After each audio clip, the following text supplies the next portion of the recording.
Alhamdulillahi Rabbil Alamin. Bihi nasta'in ala umuri dunya wa din.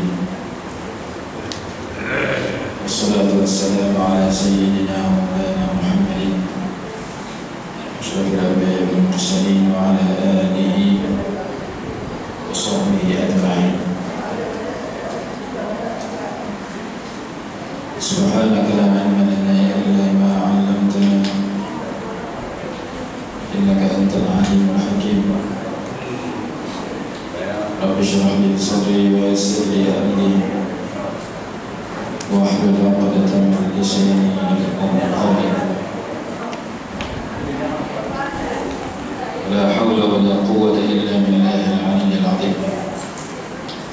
Yaqulu al-mu'allif rahimahullahu ta'ala wa nafa'ana wal muslimina bi'ulumihi fid dharain amin. Surah 9, perenggan yang terakhir. Bismillahirrahmanirrahim. Ilmu yang tidak berguna. Berdebat dengan niat semata-mata hendak menunjuk-nunjuk dan mengalahkan orang lain adalah sumber perbuatan syaitan. Ia membawa kepada kesombongan dan riya yang kedua-duanya tidak berguna sama sekali di akhirat kelak. Rasulullah SAW bersabda, pada hari kiamat siksaan yang paling dahsyat ditimpakan ke atas ulama yang ilmunya tidak memberi apa-apa manfaat baginya. Ada guru dan murid. Murid yang hendak mencari ilmu itu mesti memudahkan niatnya dengan jiwa yang bersih,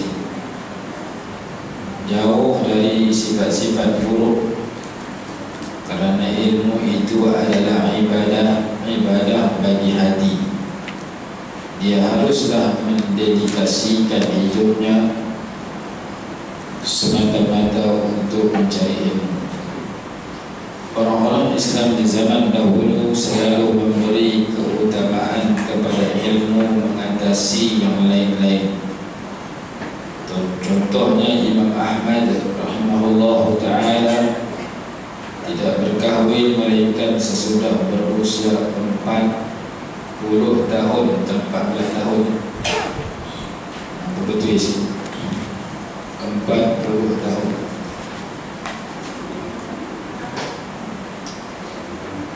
Betul. 14 tahun dah.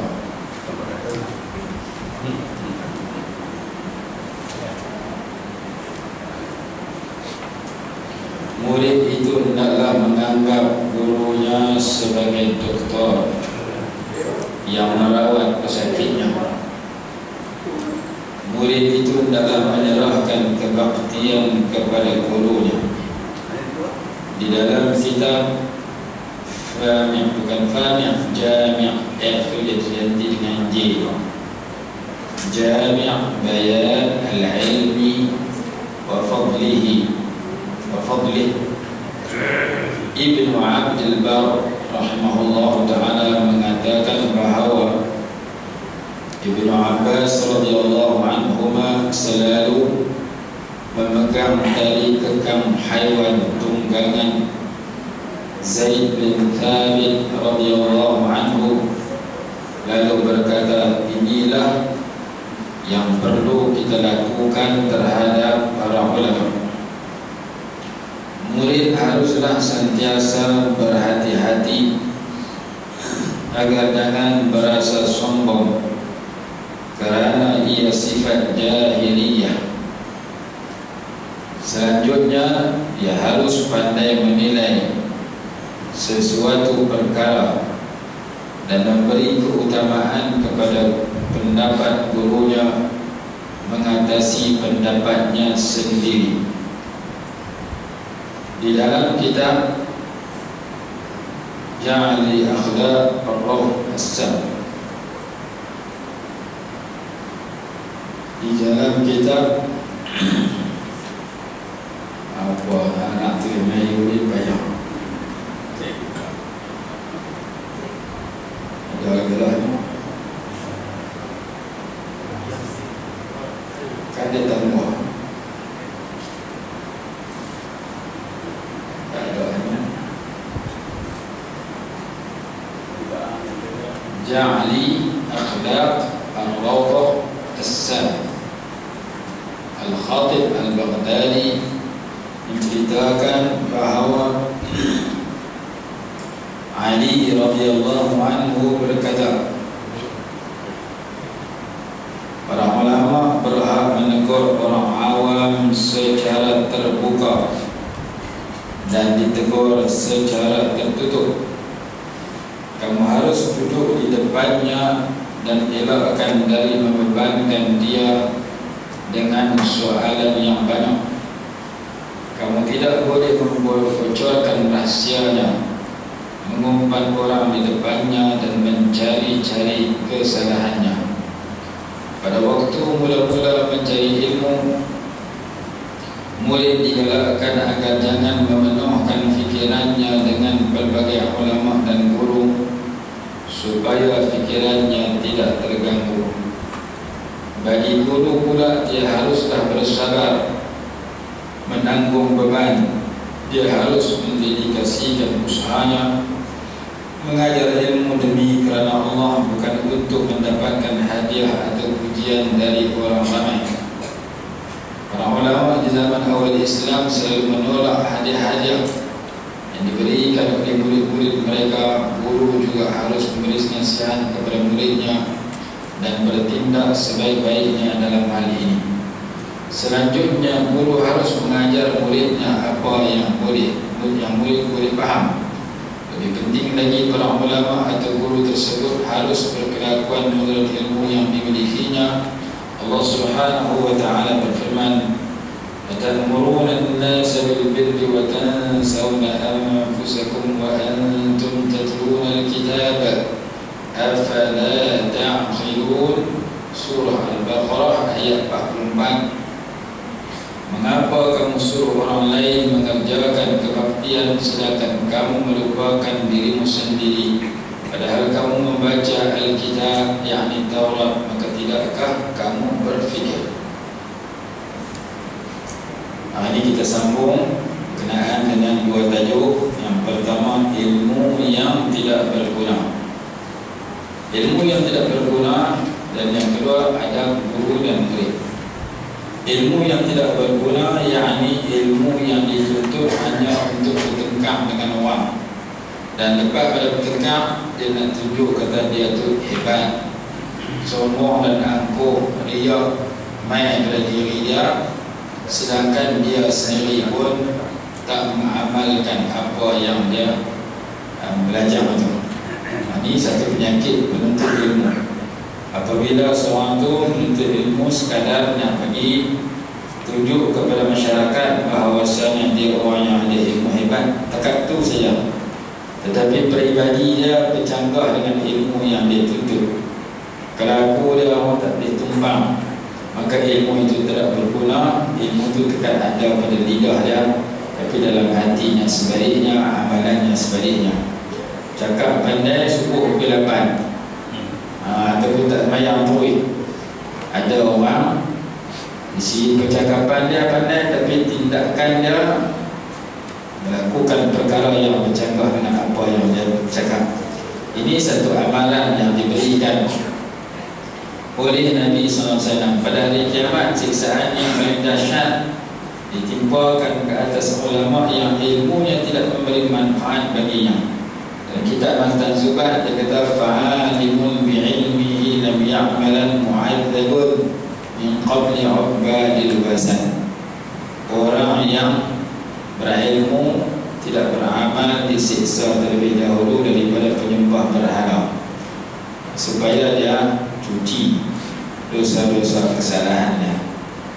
Begitu juga bab yang seterusnya cerita tentang murid yang hendak mencari ilmu mesti memulakan niatnya dengan jiwa yang bersih.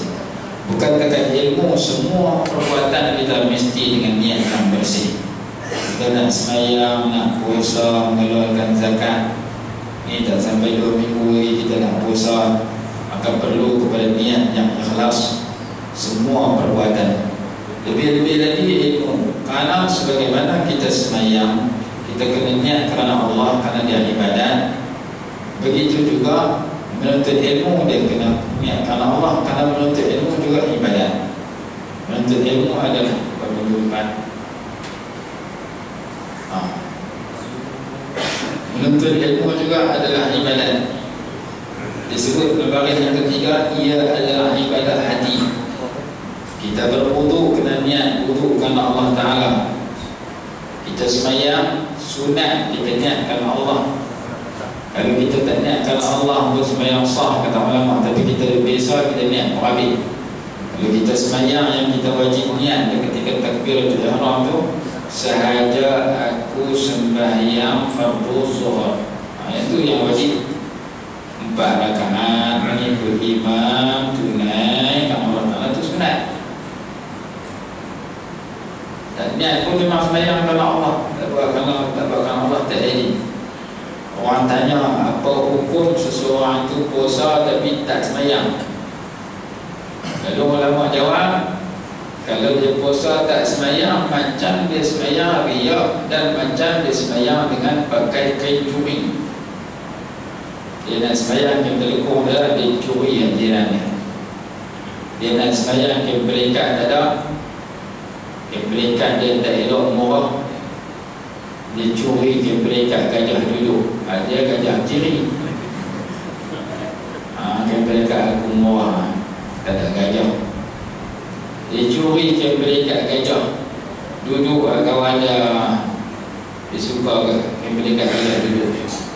Maka semayang dengan kain curi, pakai kain curi, semayang sah kalau cukup syarat, tapi pahala tak ada. Pasal dia buat ibadat bercampur dengan benda yang haram. Semayang pakai kain curi, semayang tak ikhlas riak kerana nak tunjuk ke orang, sama. Begitu juga haji umrah dengan duit haram.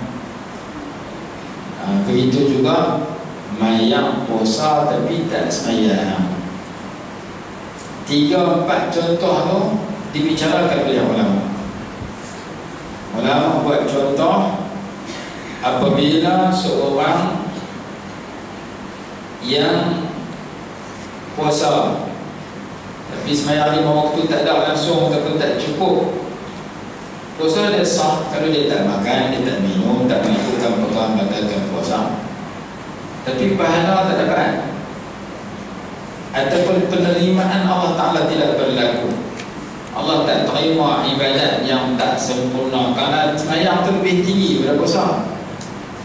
Semayang rukun Islam yang kedua, puasa rukun yang ketiga. Dan tidak ada ibadat yang Allah Subhanahu wa Ta'ala panggil Rasulullah naik atas langit melainkan semayang. Ibadat lain Allah Ta'ala tak suruh Rasulullah naik, Allah Ta'ala hantar malaikat Jibril turun. Macam mana cara kita nak puasa, malaikat Jibril turun nama puasa sekian-sekian, dia Quran dia sekian-sekian. Macam mana kita nak keluar zakat, malaikat Jibril turun. Macam mana kita nak pergi haji, malaikat Jibril turun. Semua ibadat yang lain, malaikat Jibril turun habaq kepada Nabi SAW.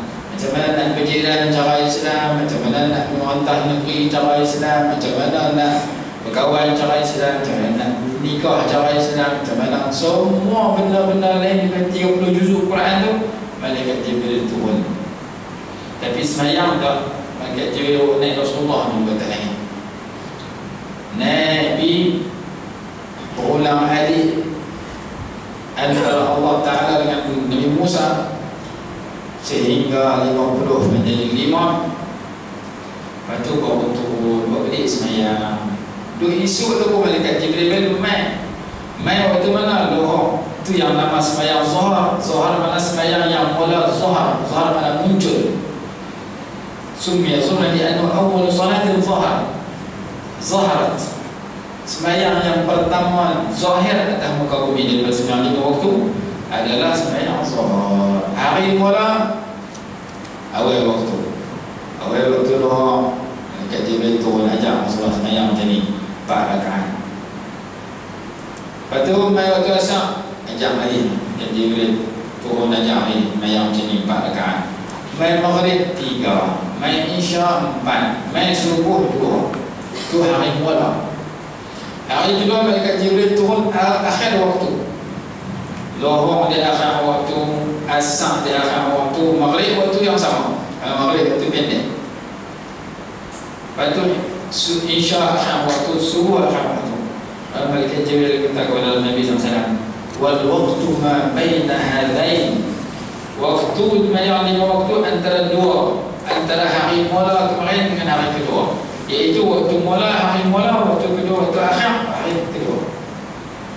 Sembahyang maghrib zuhur daripada jam sekian, 1:30 lebih sampai pukul 4 lebih. Asar 4 lebih sampai sekian. Jadi malaikat Jibril turun 2 kali untuk ajar awal waktu sembahyang dengan hujung maghrib, waktu dekat-dekat, kerana maghrib waktu dah singkat. Tu sembahyang. Lain pada sembahyang Nabi SAW tak kena atas. Macam Syekh Syarawi rahimahullah dia kata apa? Dia kata kalau bos duduk dalam pejabat, dia ada pembantu setiap usaha dia di luar pejabat, dan dia nak suruh setiap usaha dia tu melakukan satu perkara yang biasa, yang murah. Dia tak kena panggil masuk dalam bilik. Dia pakai tekan telefon dia, handphone dia, ataupun alat yang dia boleh bersama dengan orang di luar. Dia harap tolong turun di bawah lah, order mi goreng sendirian ataupun si rumah ni, tiap tarik ni. Pasal saya keluar dari rumah tadi tak ada menyuruh, tak ada sarapan, main nak sarapan di pejabat. Lah ni hang tolong bawah lah, beli mi goreng sungguh ataupun nasi lemak sungguh, ayam teh tarik tunggu aku nak menyuruh dalam pejabat aku. Sama ada dia suruh pembantu dia, setiap usaha dia ataupun office boy, budak pejabat, tak penting. Yang penting benda yang dia suruh tu murah. Nasi lemak tunggu RM1, teh tarik RM1, kita kata RM2. Tapi kalau dia nak suruh benda mahal, dia nak suruh kau untuk buat plan, untuk buat projek satu bangunan, satu kawasan perumahan yang menelan belanja ratus-ratus ribu, dia tak akan tekan cakap kau jauh. Dia tekan, dia kata hamil masuk dalam bilik buat, kita nak mesyuarat, nak bincang, kerana projek yang aku nak bagi suruh buat ni menelan belanja juta-juta ringgit, ratus-ratus ribu. Maka tak memada cakap daripada jauh, kena duduk pengadap depan, kena mesyuarat, duduk bincang secara berhadapan. Kerana projek dia nak suruh ratus-ratus ribu. Kalau dekat RM2, RM3, RM2, madamkan cakap kau jauh. Maka demikian juga sembahyang dengan hal lain. Sembahyang dengan dia paling mahal, juta-juta punya projek, Allah Ta'ala panggil Rasulullah naik tadi ni. Tapi lain pada sembahyang, cakap kau jauh. Sebab itu sembahyang ni asas. Kalau siapa jaga sembahyang 5 waktu, insya-Allah yang lain boleh jaga. Dalam masa yang sama, dia kena faham bacaan dalam sembahyang daripada takbiratul ihram sampai bagi salam. Kalau dia faham betul luar pada sembahyang, dia akan buat macam mana dia baca dalam sembahyang. Antara bacaan yang kita baca dalam sembahyang, inna salati wa nusuki wa mahyaya wa mamati lillahi rabbil alamin. Sesungguhnya sembahyang aku, ibadat aku, hidup aku, mati aku kerana Allah Tuhan semesta alam. Kalau semua orang faham bacaan itu, sembahyang saya kerana Allah, wa nusuki, segala ibadat saya, puasa, zakat, haji, sedekah, menikah, jiran, berkawan, sembang, tidur, masuk tandas, keluar tandas, semua saya buat kerana Allah. Wa mahyaya wa mamati, hidup mati, daripada mula saya hidup sampai saya mati, lillahi rabbil alamin, saya nak buat kerana Allah. Bukan kerana mu Malaysia, bukan kerana mu pak mentua, bukan kerana mu bini aku. Bini pula kalau dia masak nasi kerana Allah, buat lauk kerana Allah, aku akan buat yang terbaik kerana Allah suka yang terbaik. Inna Allah yuhibbu ahadakum idza amila amalan an yutqina. Sesungguhnya Allah cinta kepada seseorang bila dia buat satu amalan dengan penuh ketekunan. Dia kerja dengan tekun, walaupun bos dia tak puji, bos dia tak tahu, Allah sayang dia kerana dia buat kerja betul. Kalau dia jadi cikgu, dia mengajar dengan betul, dengan tekun, walaupun ibu bapa tak tahu, guru besar tak tahu, tapi bila dia mengajar dengan tekun, budak tu tak boleh pun dia dapat kasih sayang Allah. Kalau dia jadi penulis getah, dia kerja dengan mulut, motong sungguh-sungguh, walaupun dia dengan sekarat lalu lautan dengan nyamuk, tak dapat tengok, Allah sayang dia kerana dia kerja dengan tekun. Jadi seorang tukang masak, dia masak dengan tekun, buat bagi sedap sungguh. Makan-makan bini masak, lelaki makan-makan tak sedap. Ada lelaki yang makan puji pun tak. Yang dia nak masak, buka pukul sepi tengah 2 jam, masak lagi tak keluar pergi mana, TV pun tak tengok, kawan jiran sebelah rumah usah-usah lempah, dia tak pergi, dia tunggu keluar, boleh keluar sembang, dia tak pergi. Pasal ni aku nak tumpu lagi, aku nak balik, aku nak masak yang paling sedap dan jamu dia. Balik-balik bini dia, lelaki dia makan puji pun tak, dia tension, lari ni tak tilam, stand tak tilam, ayah tu menyerah. Pasal apa? Aku pula sudah berjam-jam masak tujuan nak dapat pujian daripada lelaki aku. Dia makan puji pun tak, dia kutuk je tak. Dia makan-makan, kita buat masam pedas. Ni bukan masam pedas, ni pedas masak. Ini dia kutuk, lelaki dia kutuk, dia pedas belajar boleh masak. Dia pulun masak bukan boleh sedap, dengan tujuan kata sedap, dan tiba-tiba lelaki dia kutuk. Ada lelaki dia tak puji, walaupun lelaki aku tak puji, walaupun lelaki aku tak kata apa, makan pun tak, tapi tujuan aku masak kerana Allah, aku buat sebaik mungkin, Allah dah sayang kat aku, maka dia tak tension. Bila kita buat kerana Allah, bila kita buat kerana makhluk tu tak puji kita, makhluk tu tak jek kita marah. Maka dalam doa iftitah kita kata, lillahi rabbil alamin, hidup aku mati aku daripada mula hidup dan mati kerana Allah, kerana Islam, kerana ikut ajaran Rasulullah, bukan kerana makhluk puji ke tak puji ke, terima kasih ke tak terima kasih ke. Orang yang mengajar kerana Allah, orang yang mengaji tak mengaji, Allah dah tahu mengajar tu benda baik, selama pada ilmu yang sampaikan baik, dia dah dapat pahala daripada Allah Ta'ala. Yang penting dia ada orang mengaji, walaupun seorang, tak ada orang kata gila cakap seorang.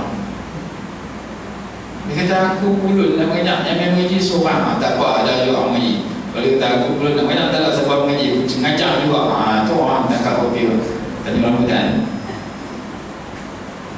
Bila kita buat satu benda kerana Allah, macam mana kita mengaku dalam inna salati wa nusuki, semayang aku ibadat kerana Allah, maka lepas bagi salam nak jumpa takbiratul ihram yang berikutnya, lepas semayang subuh nak jumpa takbir semayang doa, dia kena buat daripada lepas semayang subuh pukul 7, 8, 9, 10 sampai 1:30 kerana Allah, dia tak buat kerana makhluk. Lepas tu dia buat apa? Dia kerja kerana Allah. Lepas tu dia buat apa? Dia nyerok kerana Allah. Lepas tu dia buat apa? Dia tidur kerana Allah. Lepas tu dia buat apa? Dia masuk tandas kerana Allah. Tidak ada satu aktiviti yang dia akan buat kerana makhluk. Dan kerana Allah, dia tak buat benda haram dalam aktiviti tersebut. Dia buat sesuai dengan panduan ajaran agama. Dia tanya agama, dia nak berhibur ke, dia nak bersukan ke, dia nak bersembang ke, dia nak menonton ke, dia nak dengar ke, dengan telinga dia apa orang, semua dia buat kerana Allah. Yang Allah tak bagi dengar, dia tak dengar. Pasal apa? Pasal aku mengaku dalam subuh tadi. Sampai bila? Sampai lohok mengaku pula. Lepas lohok sampai asar, buat kerana Allah balik. Asar mengaku pula. Lepas asar sampai maghrib, buat kerana Allah balik. Maghrib mengaku pula sampai isya akhirnya 24 jam dia tak canggah dengan aku janji yang dia buat dengan Allah. Sebelum dia nak buat aku janji dengan makhluk, sebelum dia buat aku janji dengan bos dia, sebelum dia buat aku janji dengan manusia, dia janji dengan Allah setiap hari dan sembahyang. Baru kita tak buat kerana makhluk, kerana Melayu kah, kerana mu tu imam kah, tak. Pasal apa? Hak depa ada berdoa, atii'u Allah wa atii'ur Rasul wa ulil amri minkum. Quran kata kalau Allah tu nombor satu, kalau Rasul nombor dua. Kalau orang lain tengok sesuai dengan Allah dan Rasul, ikut, tak sesuai buang. Bini nak taat pada lelaki, tengok lelaki semua tu sesuai dengan Allah dan Rasul, ikut. Tak sesuai dengan Allah dan Rasul, jangan ikut. Bini lelaki kata, hang ni keluar dari rumah dia pakai kelombong, kolot aku tak mau, tak syok. Hang keluar rambut hang kan elok, nak pergi nikah ke mana, hang buang rambut tunjuk orang sikit, yang telekung ke kelombong tu hang pakai tarik lelai sikit. Bini lelaki kata tu, Nabi nak pergi nikah, kalau hang pakai tudung ke tak nampak rambut kan hebat. Kalau tak elok ini kita bukan biar rinting, biar elok ni. Lelaki suruh tunjuk rambut ke orang ketika keluar pada rumah, pergi supermarket. Satu bini tak ikut. Lelaki kata, tak ni pasal minggu, jom tapi pasal minggu. Bini kata, yang balik dulu kan, tak apa, jamak. Yang jamaah tak khair. Bini tak semayang, lelaki kita tak semayang. Pasal apa? Pasal minggu ni orang ramai, jom kita pergi beli waktu maghrib ni, syok beli barang-barang makanan-makanan semua fresh elok. Maka si isteri tak boleh tahan bila lelaki ada habis pasal minggu maghrib tak semayang. Pasal taat kepada makhluk, dia kena ada syarat. Syarat dia makhluk suruh dan ajak benda yang tak bercanggah dengan pencipta makhluk. Pasal apa kalau utama pencipta? Pasal tiap-tiap orang baca inna solati tu tak tengok lagi bacaan Fatihah, tak tengok lagi at-tahiyyatul mubarakat, tak tengok subhana rabbiyal a'la bihamdi, tak tengok lagi bacaan ketiadaan. Semua bacaan kalau kita perhati dari Allahu akbar subhanahu wa ta'ala mendorong orang yang semayang betul, luar semayang dia akan ikut Islam. Dia nak buat apa pun dia tak boleh menjaga dengan jalan Islam. Pasal itu pengakuan dalam semayang. Sebab itu kalau orang semayang faham bacaan dalam semayang, maka di luar semayang dia akan ajak diri dia dan orang lain ikut jalan Allah Subhanahu Wa Taala. Kalau dia tak ikut, dia tak mau ajak, bukan rugi siapa-siapa, rugi diri dia sendiri. Dia menempah malapetaka, bala bencana.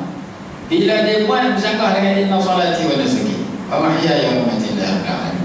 Itu di antara manfaat atau faedah daripada memahami bacaan dalam sembahyang. Sebab itu kata ulama, bila seseorang itu sembahyang mesti dengan jiwa yang bersih, dengan niat yang ikhlas. Kalau tak ikhlas, kalau nak tunjuk ke orang ataupun bercampur dengan benda yang haram, kain belikat dia curi, baju teluk belanga dia curi, ataupun kain telekung dia curi, ataupun dia puasa tapi tak sembahyang, ataupun dia pergi haji umrah dengan duit nombor ekor, duit haram, maka sahlah ibadat dia kalau cukup syarat. Syarat cukup, sembahyang sah. Tu di rukun cukup 13, sembahyang sah. Tapi pahala tak dapat, perubahan tak akan berlaku pada diri dia. Kerana apa? Kerana kain curi, kerana ria. Pergi haji sah, Mekah sampai Kaabah boleh sentuh, naik kapal terbang 8 jam sampai macam orang lain juga. Tapi orang lain pergi buat ibadat dapat pahala, dia tekak melancong saja. Pasal dia pergi haji dengan duit haram. Lepas itu tak boleh bercampur ibadat kita buat dengan benda yang bercanggah. Terutama antaranya ilmu. Dia kata bila seorang tu mengaji, hendaklah niatnya dengan jiwa yang bersih. Satu, niat yang bersih. Yang kedua, jauh dari sifat-sifat buruk. Kerana ilmu itu ibadat. Masa mengaji tak boleh ada niat sifat-sifat yang buruk. Masa mengaji semayang tak mau, sifat buruk. Masa mengaji perempuan tak tahu Allah, sifat buruk. Masa mengaji kedekut tidur masjid. Masa mengaji kat hak orang, hak dia. Ni berlaku di sekolah-sekolah. Dia pergi semayang di surau, kasut dia, kasut orang, kasut dia. Dia semayang turun, dia ikut kaki dia tak ada pantau. Aku tengok kasut siapa elok hari, aku saruk balik. Esok dia pergi, dia saruk kasut dia pula. Jadi sekolah tu menjadi masalah. Kenapa? Kerana kaki pelajar tu tak kira kasut siapa. Sampai satu masa orang luar main pun balik kasut orang. Maksudnya biasa lah. Itu tidak ada adab. Walaupun sekolah agama. Ni saya cerita ni, saya singgah sekolah agama. Kasut saya aku kena balik. Bila saya singgah san, tu saya tanya dia, awak kasut mudah hilang. Kami dah biasa hang curi kasut bu, curi kasut hang. Siapa keluar awal dia dapat kasut baru. Siapa keluar lewat kasut baru, dia keluar lewat tu hilang pun tak ada apa. Lepas tu saya pergi semayang rumah pula, tukar kasut dia pula. Jadi mereka budaya mereka masing-masing. Aku ambil kasut orang tak kisah macam mana, dia orang ambil kasut aku. Tak apa, sama-sama mereka ni dia balas kasut tetamu main pada luar. Sampai satu masa saya tengok seorang hamba Allah tu orang negeri Sembilan. Dia tu mengaji pandai Australia, dia ambil Australia. Balik dia mengaji nak dia belajar agama. Dia pun pedaya dia kata. Saya tengok heran, aku tak pernah jumpa manusia pun pedaya. Kasut RM2.5, pedaya RM10. Mahal tali pada beruk. Beruk sebanyak RM80. Tali ikat beruk tu RM100. Besi bukan melok malah. Ni lah kasut RM2, pedaya RM10. Apa caranya? Anak saya tanya orang, buat dia buat. Dia geram. Tiap-tiap kali pakai kasut hilang. Kasut hilang. Dah kali dia buat pedaya, kunci tu kerja. Kalau orang ambil pun teruk kan. Nak usung dengan pedaya yang besar pedaya. Pada muka dia, pada muka aku dia nak. Orang kenal siapa kedekut pedaya ni kasut.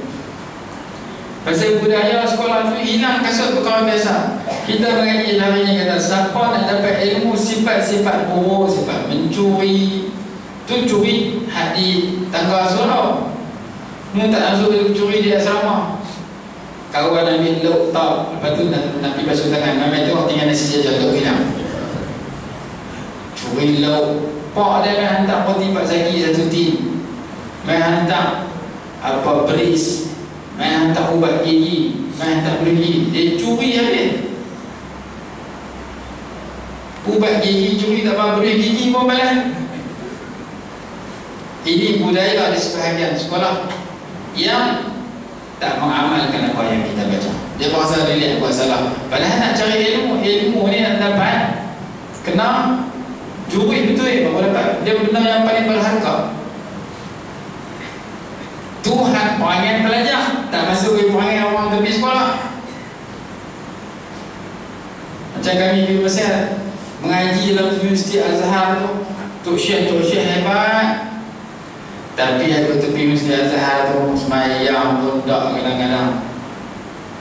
Perangai tak boleh tumpang, perangai tu haram. Sehingga kan kami heran, awak dalam tempat ni dapat ilmu tapi orang-orang keliling tu perangai Arab.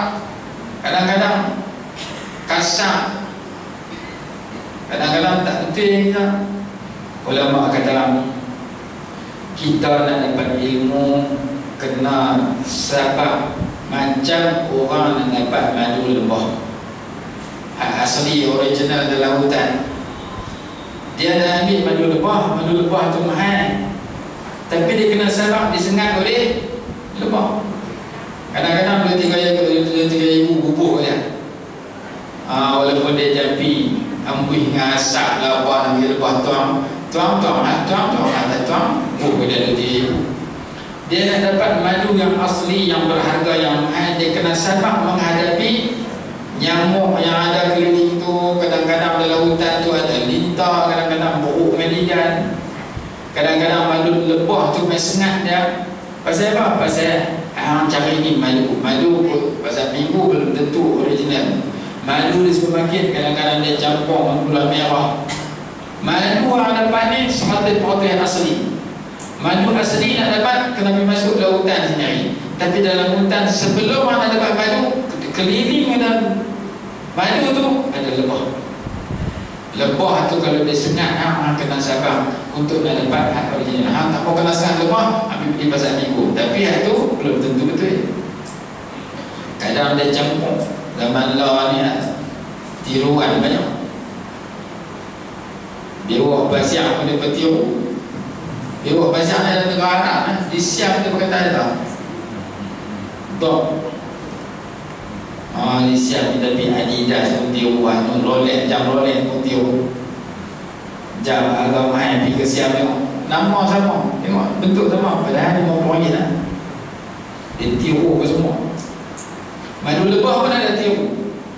Kalau beli ke tepi jalan, ke kedai, belum tentu asli. Tapi nak tahu asli betul, kena pergi masuk lautan. Teman orang. Tapi kena sabar. Naik bukit, turun bukit, menghadapi kesusahan. Dah dia dapat original. Ilmu pun sama. Dan dapat ilmu tu kadang-kadang perangai kawan tu menyusahkan kita. Kadang-kadang perangai orang keliling, semayang pun dah, apa pun dah. Tapi kamu nak dapat ilmu yang berharga, kamu kena sabar. Dan bila kamu dapat, kamu kena jadi macam doktor.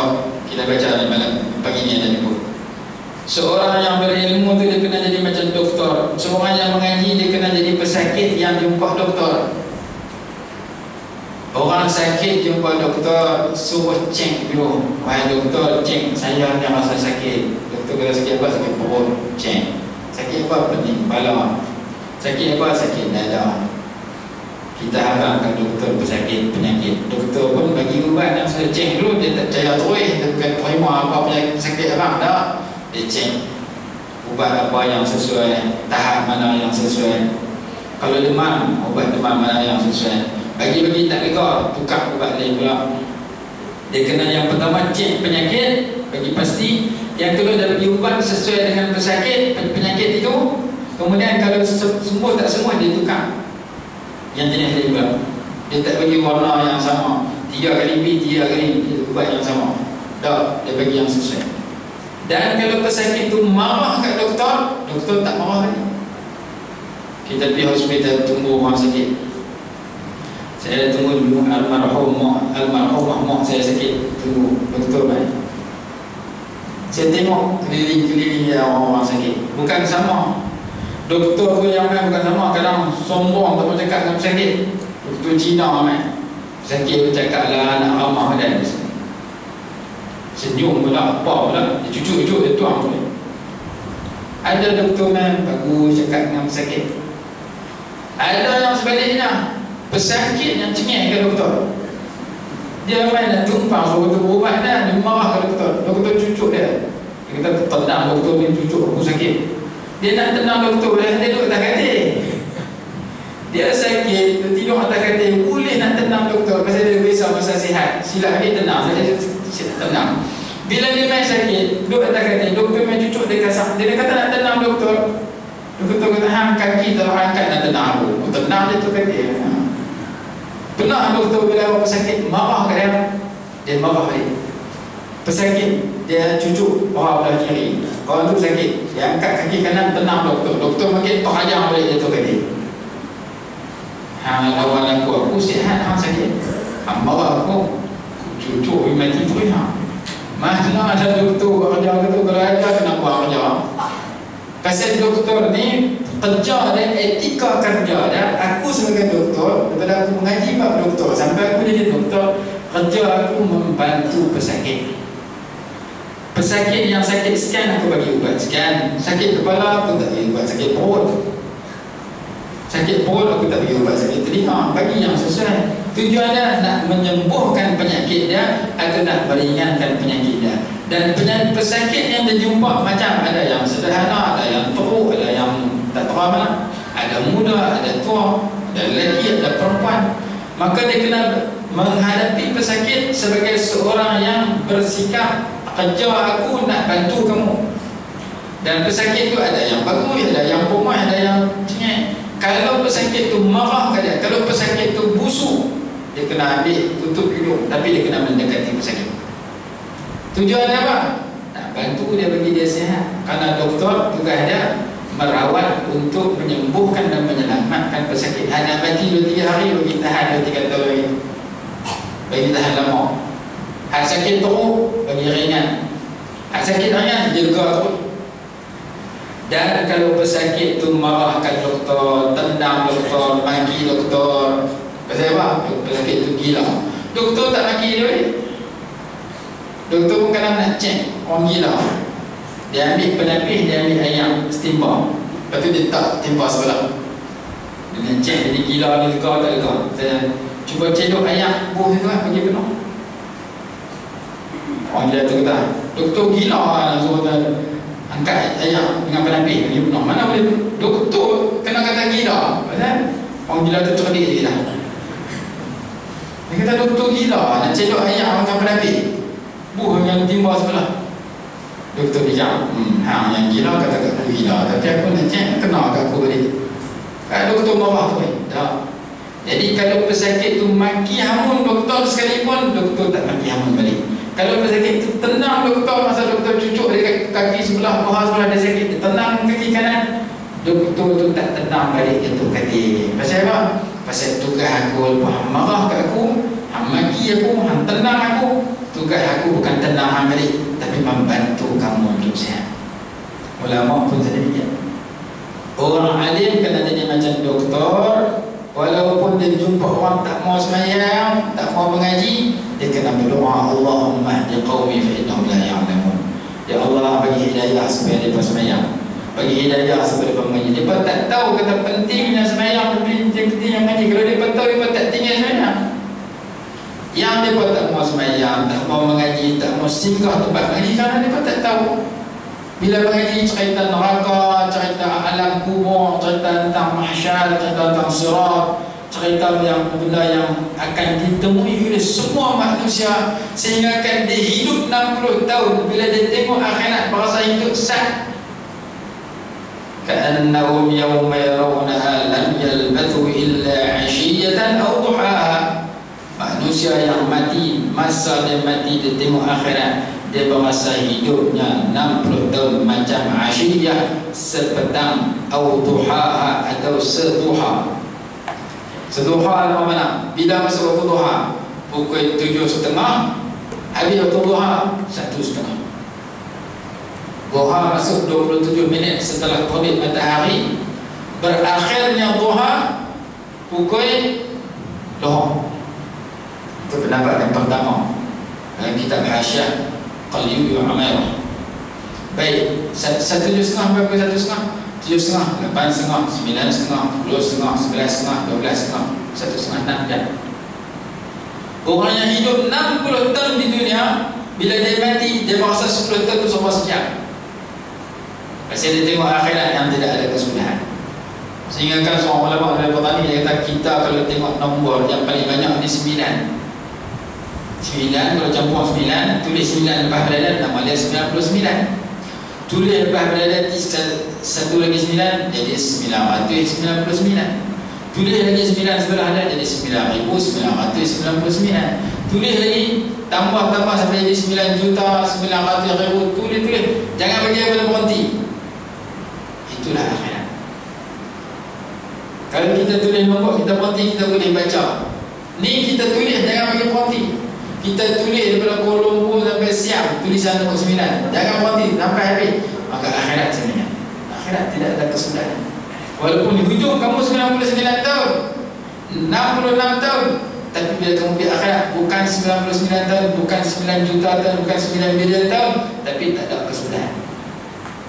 Kamu letih 60 tahun buat ibadat, kamu letih 100 tahun buat ibadat, kalau umur kamu 100 tahun, tak sama dengan akhirat yang tak ada kesudahan. Akhirnya Quran kata, kamu hidup di dunia lama, bila kamu tengok akhirat rasa macam sat yang hidup di dunia, kerana akhirat tak ada kesudahan. Maka orang yang yakin dia akan berpindah daripada satu alam kepada satu alam, duduk di dunia yang sementara, yang seketika, yang sedikit, dia mau kedudukan daripada Allah, tak mau kedudukan pada makhluk yang sedikit sahaja. Kadang-kadang kita buat nak pangkat, kadang-kadang kita nak buat gelaran. Bila lah pun nak dapat gelaran daripada pihak yang berkuasa. Dalam kitab kata, kalau kamu nak pangkat yang tinggi, biar kamu boleh sembahyang tahajud. Allah bagi kamu, makhluk tak bagi, sama. Ayat dalam surah Al-Isra. Tapi nak boleh sembahyang tahajud, kena sembahyang fardu dulu. Sunat dia belum tahajud, fardu lintang makam tahajud. Wa minal laili fatahajjad bihi nafilatan laka asa an yab'atsaka rabbuka maqaman mahmuda. Di malam hari itu ambil sebahagian malam, tak kira 5 minit ke 50 minit ke 5 jam ke, yang penting sebahagian malam. Fatahajjad bihi, naklah kamu sembahyang tahajud. Nafilatan, sembahyang sunat tahajud, sembahyang sunat malam hari. Apa kelebihan sembahyang malam? Asa an yab'atsaka rabbuka maqaman mahmuda. Mudah-mudahan Allah bagi kepada kamu kedudukan yang terpuji, pangkat yang tinggi. Allah bagi pangkat bila kita boleh bangkit waktu orang ramai tidur, kita sembahyang 2 rakaat sekurang-kurang. Kita berasa nak pangkat di dunia, kita berasa nak daripada makhluk, ambil yang lebih tinggi. Bukan makhluk bagi, pencipta makhluk bagi kita, iaitu sembahyang tahajud, sembahyang malam. Ada agak lebih daripada itu? Ada lagi. Ada lebih tinggi bila sembahyang tahajud. Apa dia? Kelaku bagus. Innal mu'mina la yudriku bihusni khuluqihi darajat as-sa'imil qa'im. Kalau tak salah hadis riwayat Imam Abu Dawud. Sesungguhnya seorang mukmin itu akan mencapai dan memperolehi dengan sebab akhlaknya yang baik darjat orang yang qiyamul lail di malam hari, berpuasa sunat di siang hari. Dapat pahala rajin sembahyang tahajud, dapat pahala rajin puasa setiap hari orang yang kelaku bagus. Jadi kemuncak kepada kebaikan seseorang bila kelaku dia bagus, akhlak dia mulia. Dan akhlak mulia itu tak boleh main, melainkan dia duduk nombor 3. Setelah nombor 1, nombor 2 elok dulu. Nombor 2 apa? Ibadat. Nombor 1 akidah. Setelah akidah ada betul akidah ahli sunnah wal jamaah. Lepas tu dia jaga ibadat, sembahyang tak tinggal, puasa elok, baru main kelaku. Setengah nasi suruh Imam Abdullah Al-Haddad kata, kelaku baik itu macam buah yang elok. Buah mu'tan elok, buah durian elok, buah pelam elok, buah limau elok, buah anggur elok. Tidak ada satu buah yang sedap yang kita makan, melainkan dia mesti kembang dengan ranting. Dan ranting juga tak duduk atas angin, dia mesti kembang dengan perdu. Buah mu'tan kembang dengan ranting mu'tan, ranting mu'tan duduk kembang dengan perdu mu'tan. Hak kita pergi tengok di supermarket di pasar minggu, hak tu dia potong lah perdu dengan ranting main mana kita pun tak tahu. Pasal hak tu hak ambil lah. Hak kita tengok tu berniaga pasar malam kami pekan hari berian, hak tu hak potong lah perdu dengan ranting duduk kat mana? Duduk di siang. Apa di pulau dengan Perak, hak Sungai Bongkok tak ada air. Berian Sungai Bongkok duduk tak pokok saya ada tengok ke tepi rumah tu, dia ada berian tak terjun jaga. Nak boleh ke siapa tak tahu. Jadi hak kita jumpa ke pasar minggu, ke supermarket, yang tu hak potong lah. Tapi sebelum dia nak duduk supermarket, sebelum dia duduk pasar minggu, dia duduk dalam kebun dia. Durian duduk dalam dusun durian, pelang duduk dalam ladang pelang, anggur duduk dalam ladang anggur. Yang semuanya itu mesti terhimpun 3, baru main nombor belakang, iaitu buah mu'tan mesti kembang dengan ranting mu'tan, ranting mu'tan mesti kembang dengan perdu mu'tan. Perdu tu asal, perdu tak ada, ranting dengan buah mesti tak ada. Perdu ada ranting, buah belum tentu. Kadang buah tu pokok mu'tan ada, pokok durian ada, ranting durian ada, buah durian tak ada. Jadi rumah kerah dengan terjang pun. Saya pergi belah calon, dia kata saya terkejut masuk dalam ladang kebun belakang rumah. Pokok mu'tan saya tahu ni jadi bunga banyak. Syok tengok. Pergi esok cerah, kerah main terjang. tinggal pokok muatan dengan ranting buah tak ada. Padahal kita tanam pokok muatan bukan nak makan pokok. Kita tanam sayur lobak nak makan pokok. Kita tanam ulam raja nak makan ranting lah. Kita tanam pegaga, kadang akak-akak kita makan pokok tu. Tanam muatan bukan nak makan pokok, dengan ambil nak makan buah-buah tak jadi kerana raja. Nak buat laporan ke kerajaan tak jadi. So polis bertangkap kera, tak ada orang tak nampak kerja tu. Melainkan nak buat macam mana? Kera main kacau dusun kita buat macam mana? Ni ada orang pula kerja penting. Dusun dia pun dalam hutan, tapi derian dia hidup. Kera tak berani kacau. Sebelum tu kera kacau, dia beli radio. Beli radio RM10, bateri yang penuh. Lepas tu dusun dia kata besar surau ni, dia gantung pokok ujung ni satu radio, ujung ni satu, ujung ni satu, keliling tu dia buat radio. Dia pasang 24 jam. Kera tak berani main. Kera kata aku nak pergi dengar orang duk apa, jom heboh. Dalam dusun tu ada jom heboh. Kera ni mengaji tasawuf tak boleh nak hiburan. Kera makan darian tak lain. Darian dia selamat elok. Sebab dia pasang radio 24 jam. Malam dia pasang, esok dia main kutip darian elok. Kalau dia tak pasang, tengah malam kera main 24 jam.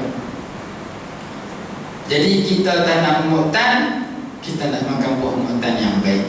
Buah muatan mesti main daripada ranting, ranting main daripada perlu. Begitu juga akhlak. Akhlak mesti main daripada ibadat, ibadat mesti main daripada akidah. Kalau akidah anak kita kurang, ibadat ditampukan, jangan harap dia kelakuan jadi baik.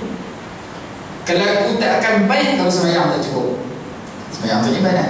Ibadat sembahyang dia tak akan mau sembahyang kalau akidah dia tak betul. Dia duk rasa kalau aku sembahyang bukan dapat untung apa. Padahal dalam akidah disebutkan semua benda baik kamu buat untung kat kamu sendiri. Semua benda jahat kamu buat rugi kat kamu sendiri. Akidah kata in ahsantum li anfusikum wa in asatum falaha. Kalau kamu buat baik, naknya buat baik kat kamu. Kalau kamu buat jahat, naknya buat jahat kat kamu.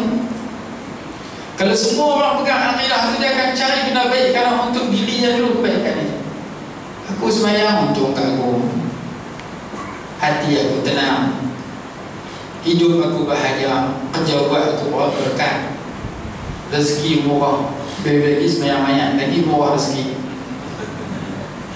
Kita kata kita sembahyang, kita mengenal kebaikan, maka kita tak akan tinggal sembahyang, bahkan kita tambah sembahyang sunat. Pasal apa? Lagi banyak aku sembahyang, lagi banyak benda baik aku lepas. Baru dia tak jadi malas sembahyang, bahkan dia rajin, bahkan dia gerak orang sembahyang. Yang anak kita tak mahu jadi sembahyang, kita panggil tu, kita orang sembahyang menyusahkan dia.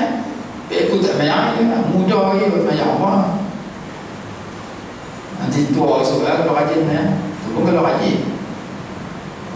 Dia rasa sembahyang tu menyusahkan dia. Akhirnya dia pergi sekolah tak sembahyang, balik sekolah dia tak sembahyang, umur 17 tak sembahyang, umur 71 tak sembahyang. Dia rasa sembahyang menyusahkan dia. Dia makan minum benda-benda haram, dia rasa menguntungkan dia, bukan merugikan dia. Akhirnya dia makan minum benda-benda haram kerana dia merasakan Islam ini menyusahkan dia, tapi Islam menyenangkan dia. Sebab akidah dia tak betul. Kalau akidah betul, kita mengaji Allah Maha melihat, Allah Maha mendengar. Tak mana saya duduk Allah dengar, tak mana saya kata Allah dengar, tak mana saya duduk Allah lihat saya. Dalam supermarket, luar supermarket, dalam tandas, luar tandas, depan orang, belakang orang, dalam gua, dalam gunung, semua Allah Ta'ala tengok saya. Maka saya kena pamerkan kepada Allah yang terbaik yang Allah Ta'ala suka. Kalau tak dibuat baik pun, paling kurang saya tak buat benda haram. Maka akidah itu menyebabkan dia jadi orang bagus. Bila akidah yang betul menyebabkan dia jaga sembahyang ibadat. Bila ibadat dengan akidah dikembang dan dijaga, melahirkan kelaku yang baik. Jadi kelaku tak akan datang melainkan yang satu dan dua. Buah tak akan main melainkan dia kena kembang dengan mati dengan pun. Akhirnya kita baca, nak dapat ilmu mesti yang pertama niat yang ikhlas, yang kedua jauhi sifat buruk. Kita tengok ada orang dipuji dapat nombor 1 walaupun kelaku dia tak baik. Orang lelaki mengaji sekolah, mengaji universiti, berkapal, bawa anak dara orang naik motor sekali tak gunung cerai, tapi mengaji pandai, tu bukan ilmu yang dia dapat. Tu cerita, dia boleh hafal, dia ingat, dia sampaikan. Ilmu ni benda yang duduk dalam, yang melahirkan kelakuan yang baik. Laisa al-ilmu bi kathrati riwayati walakin al-ilma nurun yuqdamu bil qalbi. Ilmu tu bukan boleh cerita ke orang, boleh jawab Faizal kamu itu masuk universiti. Ilmu tu bila dia masuk dalam hati, yang mengalirkan dan mengeluarkan kebaikan. Dia keluar kelakuan Rasulullah. Itu ilmu. Ada cerita boleh jawab dalam Faizal tu, cerita benda dia hafal boleh jawab. Yang tu keset boleh hafal. Cina boleh hafal. Cina ambil pengetahuan agama Islam SPM otak Melayu. Jadi tak masuk Islam. Sebab yang tu dia hafal yang boleh jawab dalam Faizal. Dia pun tak mayang, tapi dia tahu dia mayang. Yang tu cerita hidayah Allah Ta'ala masuk dalam hati. Cahaya ilmu masuk dalam hati, mengalir di luarnya kecantikan akhlak Nabi Muhammad SAW. Itu ilmu yang penting. Seorang sahabat saya di Indonesia, ada seorang, dia pergi buat seorang Pak Kiai ni nak kasyaf. Pak Kiai ni dia nak pergi, kita kena puasa, makan minum tanam sendiri, tanam pisang sendiri, makan sendiri, duduk dalam ibadat. Tapi kalau dia jumpa orang, dia boleh bagi nasihat dan dia boleh tahu apa dalam hati orang. Dia kata kawan saya tu dia tujuannya dalam hati nak ziarah tu, pun dalam hati dia sebelum tu aku nak berhenti sekolah, tak nak ngaji ya. Balik kampung pipi tu, aku tu tengok muka dia tu, kata hang jangan berhenti. Dia terkejut dalam hati dia nak berhenti tu, aku kata hang jangan berhenti, hang kena mengaji sampai berhasil baru berhenti. Dia fikir aku punya bayar dia 4 tahun dulu tu boleh apa. Hang kena mengaji sampai boleh baru hang berhenti balik kampung. Lagi tak boleh hang jangan berhenti. Akhirnya dia pun akor lah. Itu habang dia tu, benda yang dia tak cerita ke orang dalam hati dia, itu boleh tahu, bagi nasihat dia. Tapi hang kena berhenti. Masuk berhasil dan boleh ni bukan boleh pandai, boleh jawab, boleh Faizal 81, boleh lulus kelas naik sampai 3 tahun belakang. Tak, boleh maksudnya hang boleh beramal dengan apa yang lagi. Tu yang boleh. Walaupun hang tahun 1 tak naik tahun 4, tapi hang boleh amal subuh, boleh bagi awal. Kalau subuh duduk buat tu hang tak berhasil. Walaupun hang Faizal tahun 1, hang boleh jauh benda-benda haram, hang boleh buat benda-benda baik. Itu tanda berhasilnya ilmu. Bukan maksud berhasil ni hang boleh jawab dalam Faizal tahun 1. Ramai orang dapat masuk universiti dapat satu, tapi kehidupan dia seperti orang barat. Dia dapat sijil, pergi kerja pakai kod, pakai tie, jadi buah pejabat, tapi pecah amanah, terima rasuah, buat benda haram, harus cuti pihaknya. Dia buat benda-benda dosa, sedangkan dia sijil tinggi, otak panas, kerana dia dapat bukan ilmu yang bermanfaat. Dia tak dapat sesuatu yang boleh membentuk pribadinya. Jadi kita baca begini kata, tanda orang tu nak buat ibadat hati, dapat ilmu betul, mesti bersih jiwanya dengan ikhlas dan tidak ada sifat-sifat buruk dan jauhi sifat buruk, baru dapat ilmu. Sebab itu ilmu tasawuf, ilmu yang ketiga yang datang setelah jaga dua dulu, iaitu yang pertama akidah, yang kedua ibadah.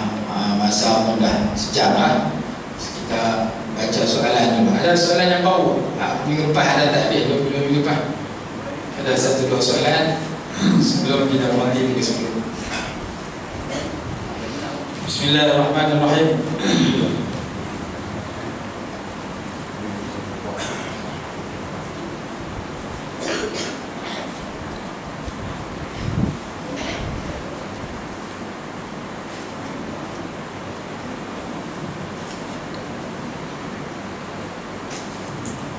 Ustaz, apa hukum orang yang tak balik lagi, dia mati, apakah dia kena hisab di akhirat kelak ataupun tidak, ataupun masuk syurga terus? Apa saya menjawabnya?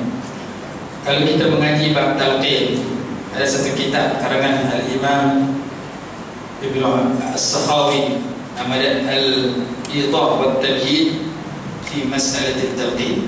Dia datangkan dalam kitab tersebut hampir 30 hadis tentang talqin.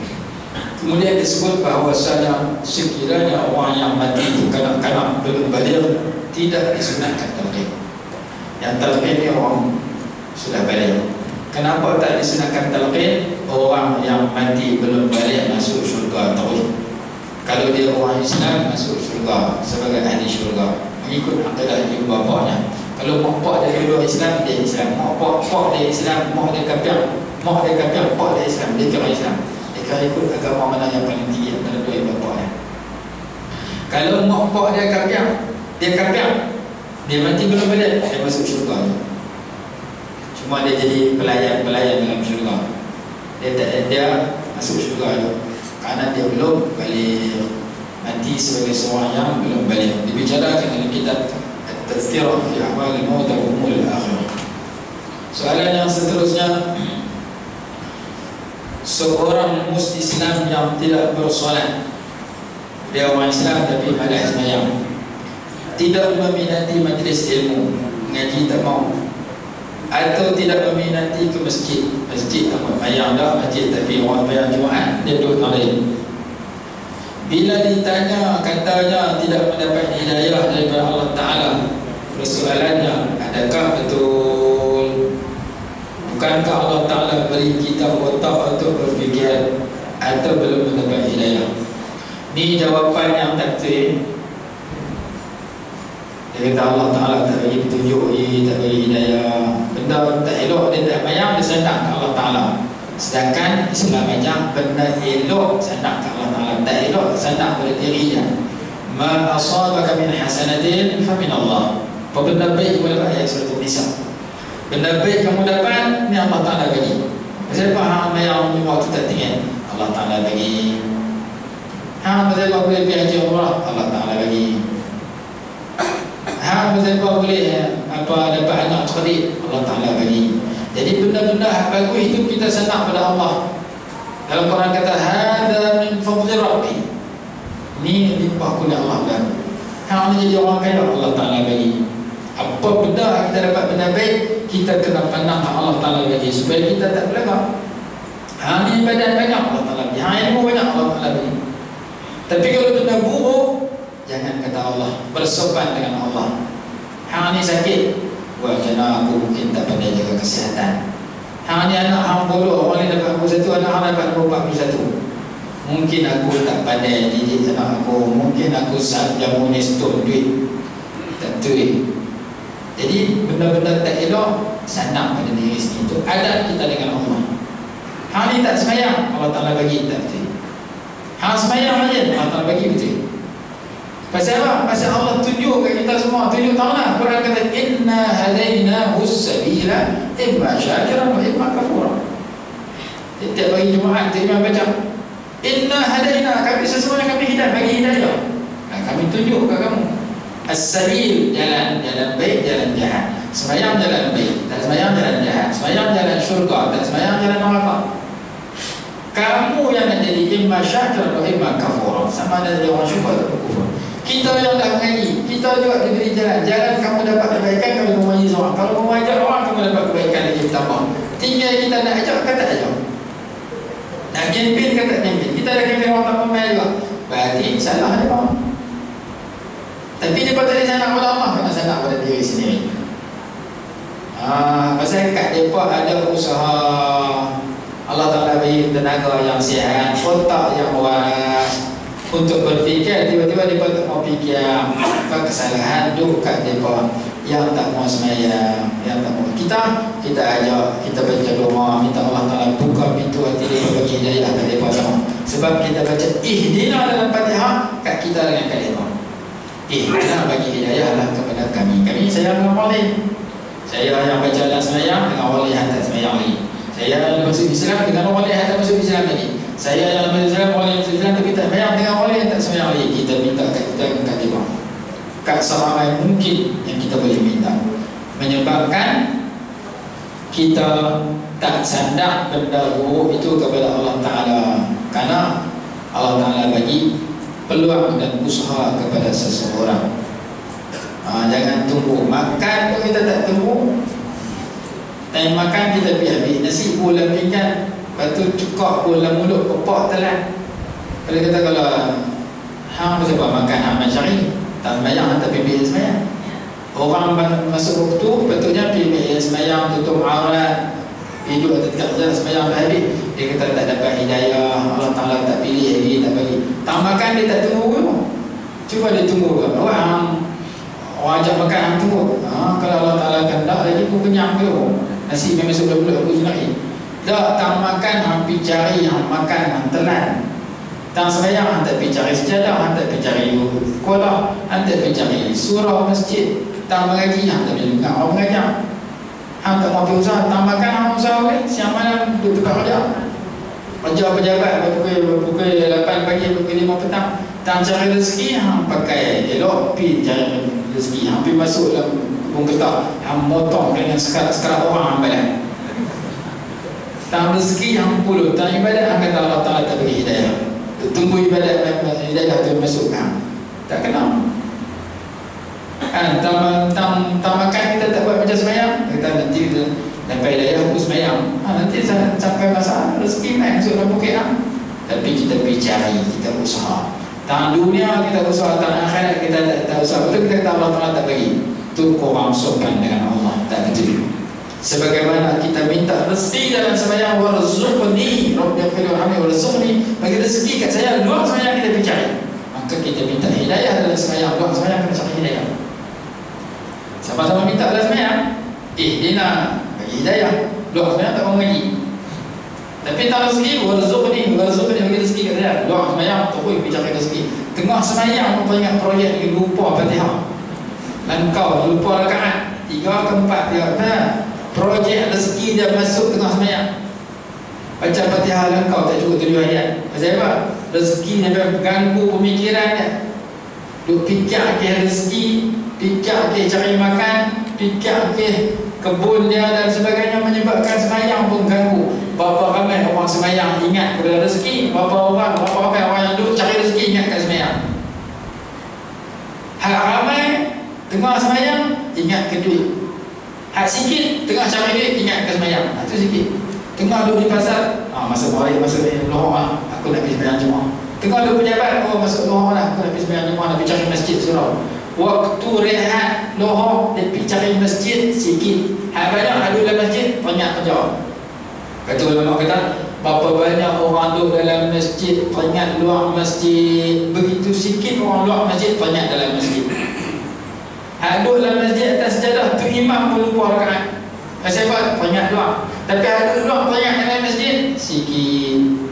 Itu yang banyak. Sebab itu kalau kita buat majlis ilmu tepi bazar minggu, bazar minggu ramai ada majlis ilmu. Mengaji itu pun dia yang kasut banyak pada orang. Pasal apa? Orang 50 kasut 100, kasut 12. Buat majlis ilmu tiang kadang banyak pada orang, tiang masjid banyak orang. Bazar minggu ramai. Panggil penceramah main, kadang-kadang orang tak ramai. Panggil penyanyi main, satu stadium penuh. Apa kali beg putih lipat pun dalam bagi. Pasal apa nak dengar penyanyi yang aku tak pernah jumpa depan-depan. Ni suasana yang berada sekarang. Cuma kita kena istiqamah, tetap. Walaupun orang mengaji, orang mau tak mau, kita kena mengaji. Orang sembahyang tak sembahyang, kita kena sembahyang. Dan kita cari jalan sedikit demi sedikit supaya orang sedar tentang kewajipan. Kerana Allah Ta'ala jujur hantar kita datang ke bumi ini, nampak satu untuk ibadat.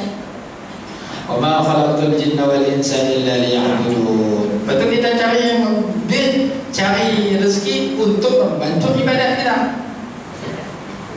Walladzi khalaqa lakum ma fil ardi jami'an. Allah ciptakan semua tanpa bumi untuk kamu.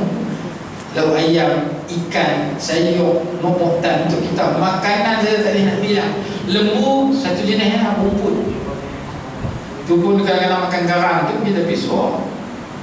Lembu tak pernah makan burger macam kita. Lembu tak pernah makan nasi kandang macam kita. Lembu tak pernah. Kita makanan macam-macam, kopi macam-macam, teh macam-macam. Allah Ta'ala bagi yang halal banyak untuk kita beribadat kepada Allah. Allah jadikan dunia untuk kamu dan kamu untuk Allah. Walladzi khalaqa lakum ma fil ardi jami'an. Allah jadikan apa dalam muka bumi buah tak kena bilang halal banyak. Wangi ada, hak busuk ada, tak bau apa ada. Makan mutan tak bau apa. Makan durian bau durian. Makan petai bau petai. Semua kita tak ada. Makanan begitu banyak, lepas kenyang tak sembahyang. Tak betul, sembahyang 5 minit, makan 5 minit, makan berjam-jam. Maka Allah Ta'ala bagi kat kita banyak, minta kat kita sikit. Allah Ta'ala halal kat kita banyak, minta kita sikit. Maka tujuan utama Allah Ta'ala bagi jadi kita hikmahnya untuk kita buat ibadat. Ibadat kan satu. Maka orang cari rezeki, cari jawatan, cari pangkat, cari gelaran, sampai tak ibadat, dia lupa tanggungjawab utama. Ibadat, haji ibadat, semayang ibadat, sedekah ibadat, apa saja ibadat, haji ibadat, bila zakat ibadat. Bila dia cari rezeki sampai lupa tanggungjawab dia buat ibadat, maka dia cari benda yang sementara, yang tak sepatutnya berlaku. Akhirnya so jadi apa? Faja'alnahu haba'an manthura, kami jadikan kerja buat dia tu umpama debu yang berterbangan, tak ada apa. Pasal ibadat tak buat. Jadi kita nak kena sedar tanggungjawab kita utama untuk muka bumi untuk ibadat. Jadi makan untuk hidup, bukan hidup untuk makan. Makan untuk hidup, bukan hidup untuk ibadat. Ada orang dia hidup untuk makan. Setiap hari dia fikir nak makan. Bangkit tidur, fikir nak makan apa. Tu ada orang bangkit tidur nak makan dengan siapa. Ada orang bangkit tidur, aku nak makan siapa ni. Aku nak kenal siapa, nak sembelih siapa ni. Bangkit tidur nak makan apa, tak apa dia kata. Nak makan dengan siapa tak baik, kena kawan. Aku bangkit ni nak makan siapa, tu bahaya. Dia hutang orang, dia kecil tak bayar. Kecil dah beli ayam, dia buat kecil kat orang pun kena. Ada orang perangai gitu. Pasal dia tak fikir tanggungjawab dia hidup dalam kaum untuk buat ibadat. Hidup dalam kaum dia fikir memuaskan nafsu, tak kira ada haram. Dia betul dia kata Allah Ta'ala tak beri hidayah. Tu tak kena. Pasal Allah Ta'ala dah tunjuk. Allah Ta'ala hantar alim ulama, waris para Nabi, nahabak, yang mana permata, yang mana sebaliknya. Soalan yang seterusnya, Al-Fatihah adalah wajib dalam sembahyang dan telah dibaca dengan tajwid dan tartil yang betul. Kalau tidak sah sembahyang. Ada setengah ustaz menyatakan surah-surah lain hanyalah sunat dan salah tajwid dan tertil dan tidak tertil pun tak apa, masih sah sembahyang. Apa pendapat ustaz? Ulama kata kalau bacaan dalam sembahyang sampai bertukar makna, maka membatalkan sembahyang. Fatihah tukar makna, batal sembahyang.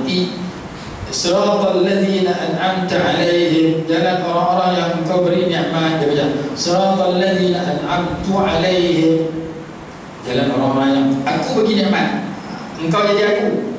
Tukar makna, batal sembahyang. Hak sunat pun sama. Walaupun surah tu sunat, tapi kalau dia baca sampai bertukar makna, batal sembahyang.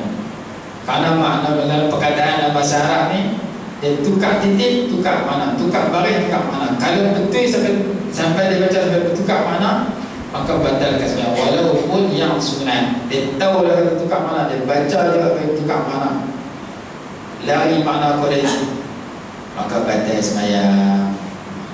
Bahkan tukar baris, Inna Allah bari'un minal musyrikina wa rasuluh, dia baca wa rasulih, itu pun batal. Jadi kena baca bab lahnu. Lahnu tu ada batal, ada tak batal.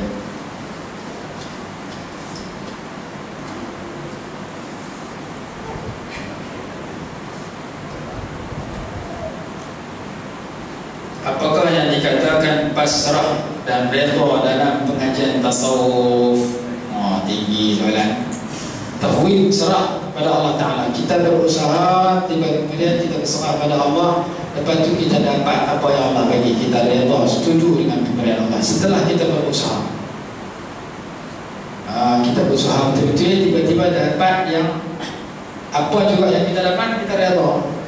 Orang nak menikah, usaha pergi tanya orang, nak darah ni perangai macam mana, nak darah kena pinang, tanya orang, nak terkenal pinang ni perangai macam mana, mak pak pergi tanya cek apa semua.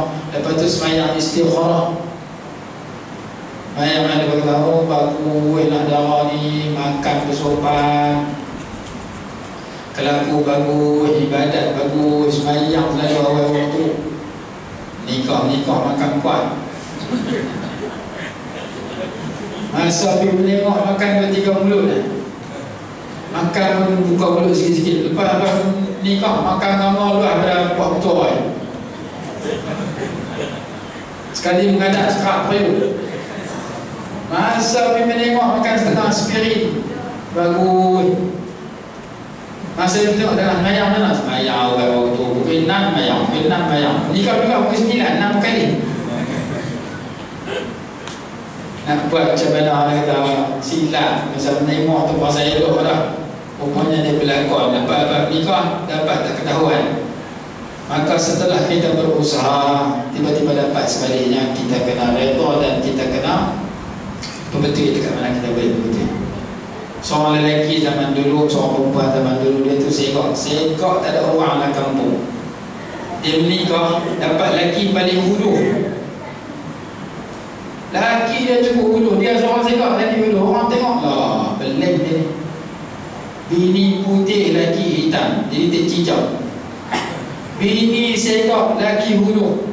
Hulu paling piang. Makanya orang kita jangan bini tersau. Pasal ada redha. Maknanya hang ni tak perlu kau orang. Hang segak dalam pun. Kita terima bina lagi hulu. Awak Habib terima orang nikah dengan lagi hulu. Dia kata boleh jadi aku sebelum nikah dengan lagi aku ni. Dulu aku ada dosa dengan Allah Ta'ala. Aku ni tak ada hubungan aku dengan Allah Ta'ala. Tak boleh aku semayang tak raya. Mungkin aku ada kesalahan. Akhirnya Allah Ta'ala nak kafar dosa aku bagi lelaki hulu macam dia.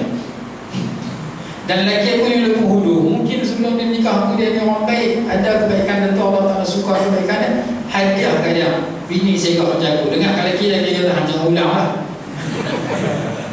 Angkat kata betul dia jangan ulang lah. Aku tak boleh dengar. Dia kata aku jadi bini segak dapat lelaki hulu. Mungkin kerana aku dah kesalahan. Allah Ta'ala nak hapus dosa aku, maka dia bagi lelaki hulu. Jadi aku redha supaya Allah Ta'ala bagi aku syurga. Yang lelaki aku dia kena syukur. Walaupun dia hulu boleh bini segak macam aku, kerana boleh jadi dia ada kebaikan dulu sebelum nikah. Allah Ta'ala hadiah di dunia lagi dapat bini segak macam aku. Maka bini dapat panggil lelaki aku tu dia redha. Redha ke ahli syurga, syukur ahli syurga. Hang jadi lelaki hulu dapat bini segak, hang syukur, hang masuk syurga. Aku jadi bini segak, aku dapat lelaki hulu, aku sabar ahli syurga. Maka walaupun kita dapat tidak sebenarnya kita berkehendak, setelah kita berusaha, kita kena ada redha. Paling penting redha sebagai Allah sebagai Tuhan, Nabi Muhammad sebagai Rasul, Islam sebagai cara hidup yang disebut dalam hadis zaqa ta'mal iman, akan merasai kemanisan iman man radiya billahi rabba wa bil islam dina wa Muhammadin nabiyyan wa rasulah. Orang yang redha Allah sebagai Tuhan, Islam Nabi Muhammad sebagai Rasul, dan Islam sebagai cara hidup. Soalan yang seterusnya, malam nisfu Sya'ban biasanya kebanyakan surau atau masjid mengadakan bacaan Yasin 3 kali, dan apakah fadilahnya kalau kita baca 1 kali, boleh tak? Biasa orang baca Yasin 3 kali dengan 3 niat. Niat yang pertama supaya dimurahkan rezeki, niat kedua panjang umur dalam kebaikan, niat ketiga mati dalam iman lebih kurang tu 3 kali. Kemudian dalam doa yang susah pada minta Allah Ta'ala padam, kalau terlihat tak elok padam, ganti dengan elok. Ya Allah ma yasha'u yusbih wa indahu ummul kitab, ayat dalam surah Ar-Ra'd. Dia kata macam 3 kali. Apa fadilat? Macam mana kita niat tersebut? Yasin memang boleh Allah. Yasin ikut niat seseorang. Dia kata bahawa siapa yang baca Yasin daripada mula sampai habis, kelebihan dia banyak. Salah satu kelebihan dia seumpama 10 kali khatam Quran. Hadis Imam Tirmizi disebutkan dalam kitab Bahrul Mazi, disebutkan dalam kitab tentang kelebihan Yasin. Siapa baca Yasin sekali seumpama khatam Quran 10 kali. Baca ada ulama dia aman Yasin tiap hari. Kita kata biasa ni lepas habis tengah jam habis, dia 5 minit ni dia kerah dia sampai hafal. Lagi satu qul huwallahu ahad. Siapa baca 3 kali sampai khatam Quran sekali. Baca qul huwallahu 3 kali sampai tak kereta boleh, tak motor boleh. Dia baca. Macam mana kalau baca sekali pun boleh juga. Cuma 3 lebih banyak pahala. Nak baca sekali boleh, nak baca setengah boleh. Dia kata aku Yasin aku hafal, nak baca 3 kali dalam masa. Cuba baca Yasin cukup. Awak ada sama? Apa aku baca Yasin? Bukan bila Yasin Yasin Al-Quran Hakim dah kan. Kalau kata Yasin, satu surah Yasin, awal kata apa macam Yasin? Yasin aku apa ya? Sat yang baca. Macam apa? Yasin. Dan sah lah, sah. Pahala dia banyak, 20. Ya satu huruf, sin satu huruf 20. Satu huruf Quran 10 pahala. 2 huruf 20. Baik, dah tak baca semua. Kata aku orang tu ajak baca Quran, aku malas tak kerja. Tapi aku baca lah. Tahu lah macam Nun. Nun Surahallahul-Azim. Esok bagi Nun Surahallahul-Azim. Ni lah baca Nun. Dapat pahala. Tak boleh esok. Nun tu dah 10. Bismillah 19. Bismillah macam Nun 22 ratih pahala. Bismillahirrahmanirrahim. Nun 2 ratih. Baik, kalau tak baca langsung sambil pinjam kak pun boleh, sambil cari kutu pun boleh. Duduk atas tangga cari kutu dengan duduk atas pelengkap. Saat-saat orang tidak, kita duduk sembang 4 orang pergi sana. Apa? Aku nak cari 2 ratih pahala. Apa apa? Bismillahirrahmanirrahim. Nun cukup. Tak ni 2 ratih. Quran ni baca satu huruf 10 pahala. Siapa yang hanya boleh baca Bismillah setiap hari, tak boleh baca lain. Bismillah saja. Bismillahirrahmanirrahim. Esok Bismillahirrahmanirrahim 190 pahala. Kerana Bismillah 19 huruf. Jadi mula kita tak boleh baca Quran, tak boleh baca Quran. Peringkat mula baca huruf-huruf Quran dulu. Bismillahirrahmanirrahim. Nun. Esok pagi tambah lagi huruf lain. Bismillahirrahmanirrahim. Yasin. 21. 210. Hari ketiga 3 huruf. Alif Lam Mim. Sampai sampai 3 22 huruf 220 pahala. Hari keempat tambah Alif Lam Mim Ra. Jangan jadi orang tak pernah baca Quran. Mai orang buat tak ada Quran, dia pun tak darus. Betul, orang suruh baca Alif Lam Mim Ra, dia baca Al-Mari. Al-Mari. Apa ni? Tengok Alif Lam Mim Ra. Tu kalau bagi surah Yasin, yes. Bukan Yasin, yes tu. Sampai huruf pun tak kena tambahan atas. Jadi peringkat mula baca sikit-sikit. Lepas tu tingkatkan. Itu cara nak baca Quran. Lepas tu banyak. Ni kita tak nak baca sehari satu huruf. Sedang seminggu satu huruf tak baca. Sedang setahun satu huruf tak baca. Pasal kita tu pasal nak baca banyak susah. Baca macam orang mental tak ada sebenarnya ambil diri sana, ambil duduk. Tak duduk sebenarnya ambil diri. Ambil tidur. Tapi tak pernah jumpa orang semental sambil berdiri. Kalau ada pun kita bawa dulu lah ambil tidur. Dia kata dia tak ambil apa tu 50-20 rakaat dia niat sambil berdiri 20 rakaat. Tidak orang orang usul untuk keluar masjid tu tak nak buat kerja. Dia kata bagus dia tak main apa jadi tu agama dia punya pilihan. Fardu dia kena berdiri, tapi kalau sunat tak mau banyak berdiri, duduk. Cuma duduk dapat 50, diri 100%. Tak mau duduk sebenarnya sampai tidur berdiri dapat 25. Jadi berapa dapat kosong. Jadi tuan-tuan nak jumpa bulan puasa minggu depan. Kalau tuan-tuan tak larat sembahyang tarawih sebab sakit kaki dan sebagainya, sembahyang sambil duduk. Baik bila tak sembahyang tarawih. Sebab apa? Tak ada tak sembahyang sambil duduk. Dapat setengah daripada orang berdiri. Walaupun mampu. Dia mampu dia sembahyang duduk. Tapi memang mampu tak boleh. Memang mampu kena berdiri. Duduk tak sah. Tapi memang sunat mampu berdiri, dapat 100%. Tak mau berdiri, duduk. Dapat 50%. Ada soalan yang minggu lepas? Ada tak? Sembahyang wajib 5 waktu, terus buat sembahyang sunat. Contohnya lepas sembahyang zuhur, maghrib dan isya, yang mana lebih afdal? Selepas sembahyang wajib baca doa dulu kemudian baru sembahyang sunat, ataupun lepas sembahyang wajib sembahyang sunat dan selepas itu baru baca doa. Ni khilaf selisih ulama di kalangan 4 mazhab. 3 mazhab Syafi'i, Maliki, Hambali menyatakan bahawa siapa yang sembahyang fardu, lepas sembahyang fardu dia nak buat sembahyang sunat dengan wirid dan baca doa. Yang mana nak didahulukan?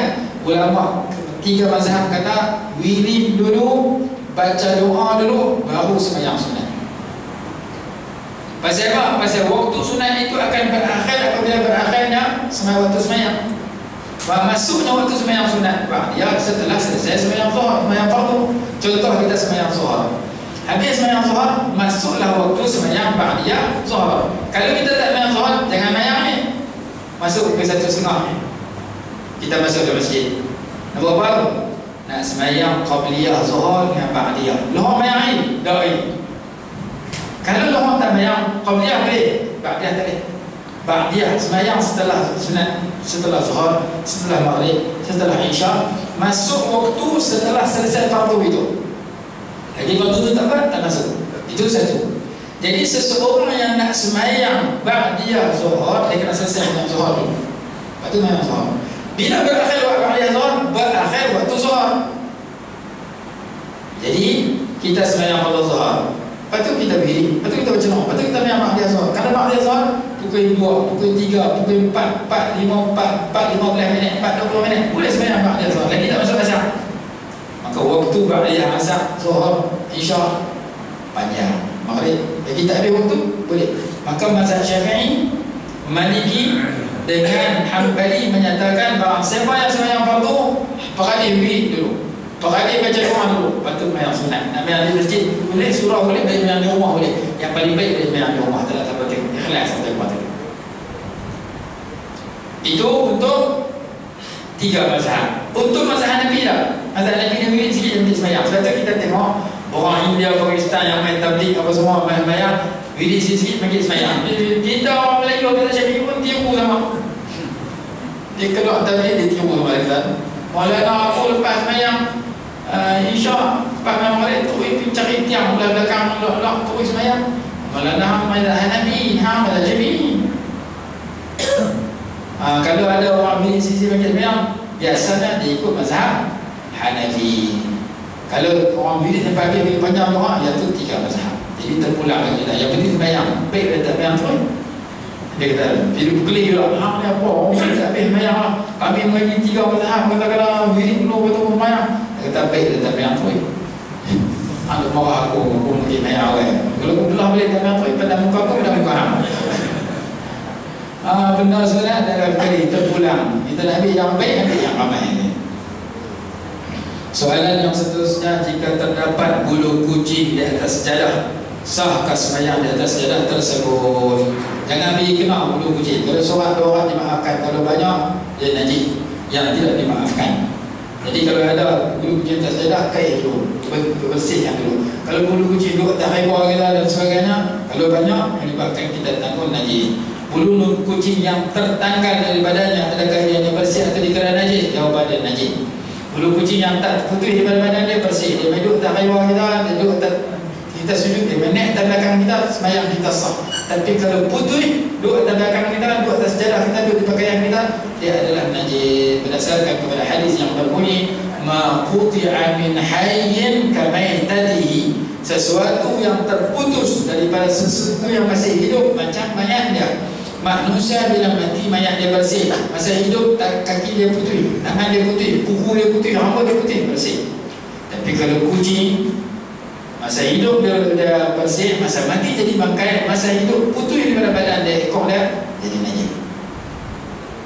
Kecuali binatang yang masih hidup, yang boleh dimakan. Apa benda yang boleh dimakan? Kambing. Kambing kita sembelih, boleh dimakan. Kalau mati sendiri jadi bangkai. Kambing masih hidup, orang pergi ambil kulit, orang pergi ambil bulu kambing, buat baju bulu kambing.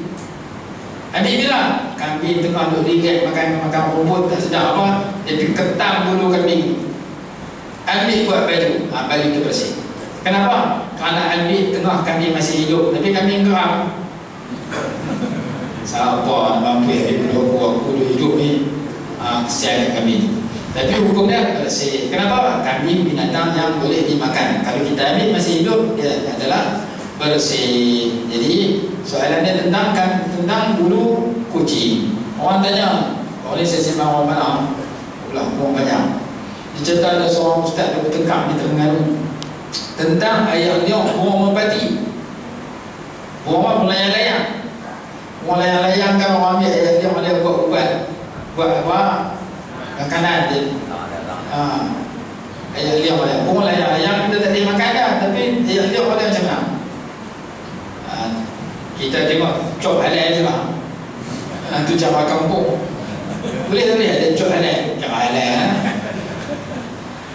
Cuma di segi hukum, di segi praktiknya, dalam kitab Majmu' Syarh Al-Muhaddad Imam Nawawi rahimahullah sebut, seekor kucing pergi minum air. Tu kucing tu pi. Mulut kucing tu tak ada najis, dia minum ayam, dia pi. Maka ayam tu kita boleh guna untuk berwudu. Kucing kita tak boleh makan dia, tapi ayam dia adalah bersih. Maka demikian juga burung layang-layang. Dia tak boleh makan, tapi ayam dia boleh bersih. Maka ayam dia boleh dimakan dengan syarat tak bercampur dengan najis. Tadi dia pun ambil ayam dia burung layang-layang campur dengan teh burung layang-layang buat. Tu tak boleh. Dia ayam boleh kalau jadi buku, tadi dia dibuang. Ambil yang tu saja, yang bersih yang tu boleh. Tu masalah tersebut. Habis soalan. Jadi sebelum akhir 10 minit lah makanan rumai lah. Tadi. Tadi. Baik.